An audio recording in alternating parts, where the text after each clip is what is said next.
Okay, let's talk about getting your dream clients. Now, if you want to get your dream clients, you can do it in 4 easy steps in order for you guys to go and implement this into your one-person business and monetize your audience at the same time.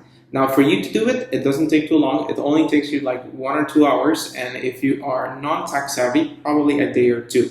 But if you are tech savvy, you're going to be able to do this within a 1 or 2 hour. And from there, you're going to be able to start monetizing your list and build your ecosystem. Now, one thing I want to tell you that is, if you're trying to build an ecosystem and you want to monetize whatever email that is coming into your newsletter, ideally you want to use a platform that allows you to build that ecosystem. Ideally, you want to use Beehive. So I recommend you check out below this link, if below this video for the link, if you want to implement something like that. Now, I'm not going to sell you on Beehive because that's another thing. And I'll probably do it in a different video so you guys can understand what it means to use it versus other platforms. But here, if you think about it, what I'm telling you about monetizing your audience, you want to have an avatar where you can send into a system that you can segment, and within that ecosystem, determine what is it that you're going to sell them based on their actions or interactions with your emails. Okay, so there's going to be many different systems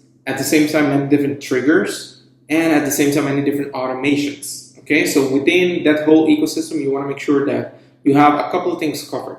First thing, you want to connect with the avatar's identity within your email copy and your engagement with them.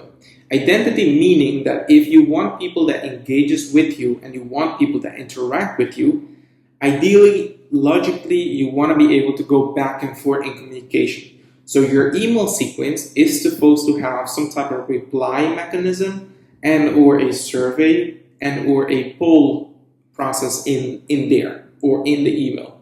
Why? Because you want your audience to identify with your email copy, but from the same point, when you send them your email, you want them to reply. It's like they're raising their hands and say, yes, I agree with it, and I want your feedback, or I want to tell you something, okay? So when you have that integration, it makes your email list much more stronger in your communication with them.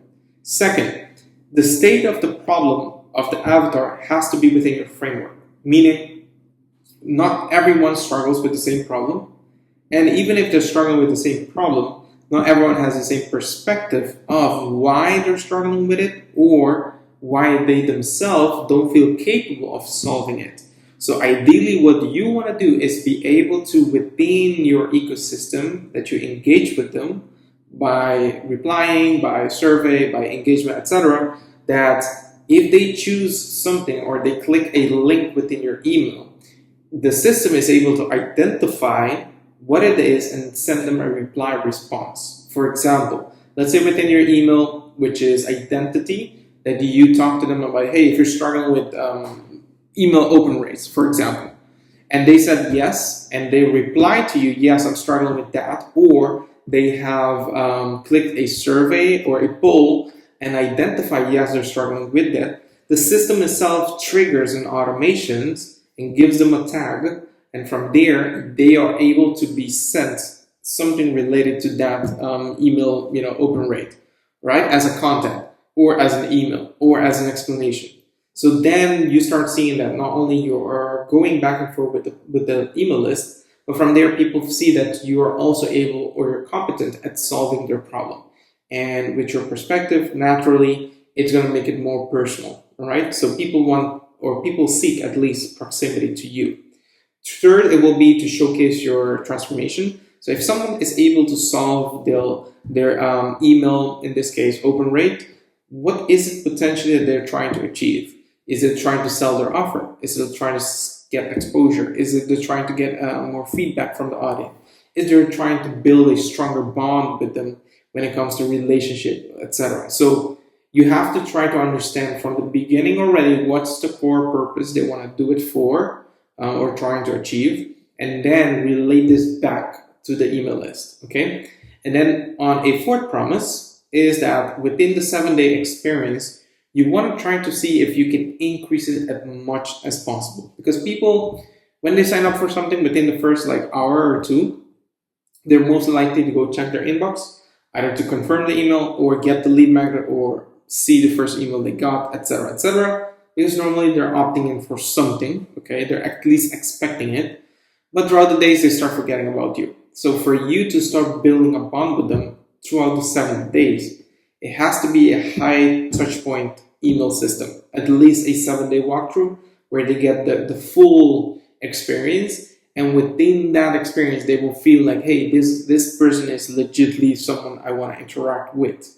Okay, so when you do that, when you build that, ideally you want to make sure that there is a system in place that doesn't depend on you to send everything manual. That is one. And second, that once you send it out, it's already taking from you the stress of what do I create, what do I write about, etc.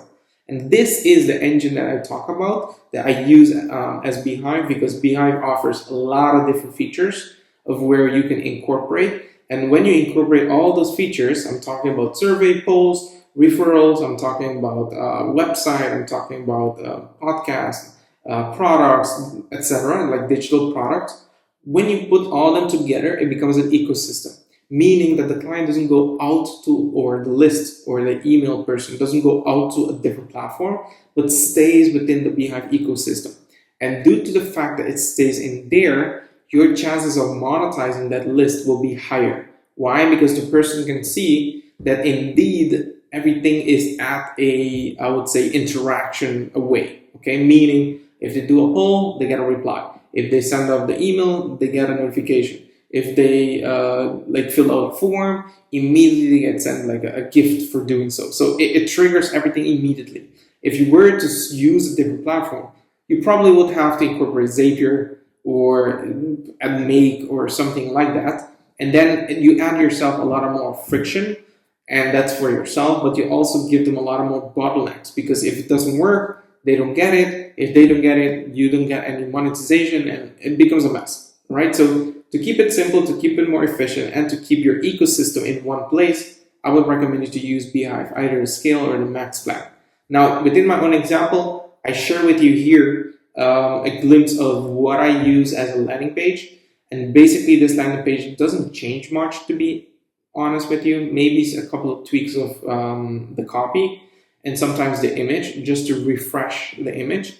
And I try to do it maybe once a quarter or something, just to add a new lead magnet to the mix. But in general, I try to keep it as close as possible to what the offer is, so that I don't deviate. So if I were to create even a lead magnet, I will try to create maybe like a 5 to 7 different lead magnets that cater towards the offer. So if the offer solves maybe like 5 different things, it's focused on one core problem, but it solves 5 different things. Meaning, if my offer helps people monetize their audience through a newsletter, thinking about the newsletter, you have automation, you have copy, you have product, you have in this case open rates.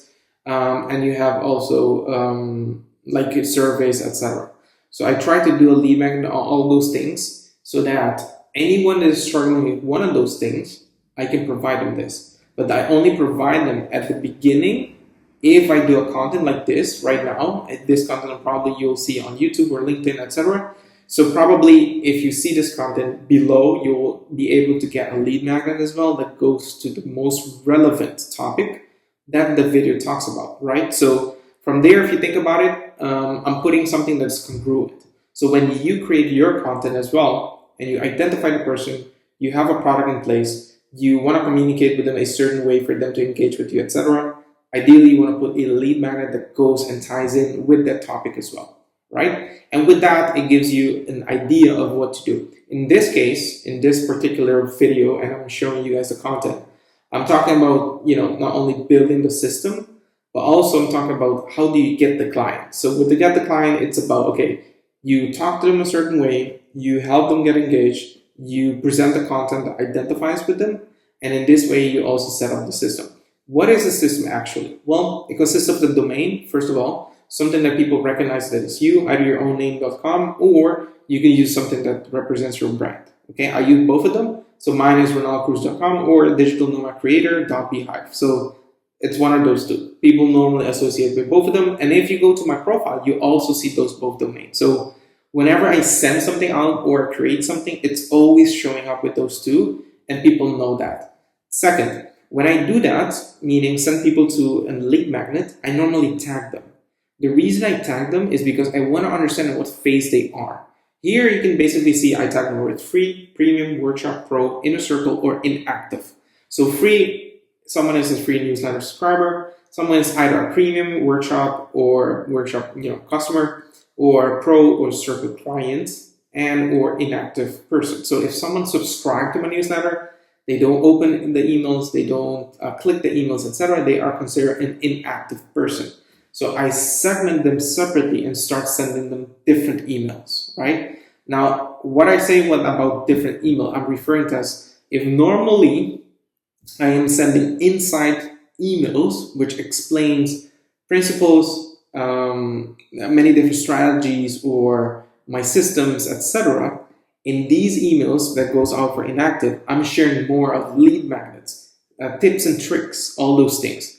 Those things are viral topics, but I don't want to attract people who only want things for free. I want to attract people within my newsletter that really are thinking of monetizing their list, therefore they're thinking of investing in their one-person business. So logically, if these people are inactive, it's either because the email is fake or they themselves don't find that insightful content important. So what I do is provide them a lead magnet. And if with the lead magnet they don't engage, they don't interact, they don't reply, they don't click a button, or they don't even sign up for the lead magnet, then I know, okay, these people are not serious, so I remove them.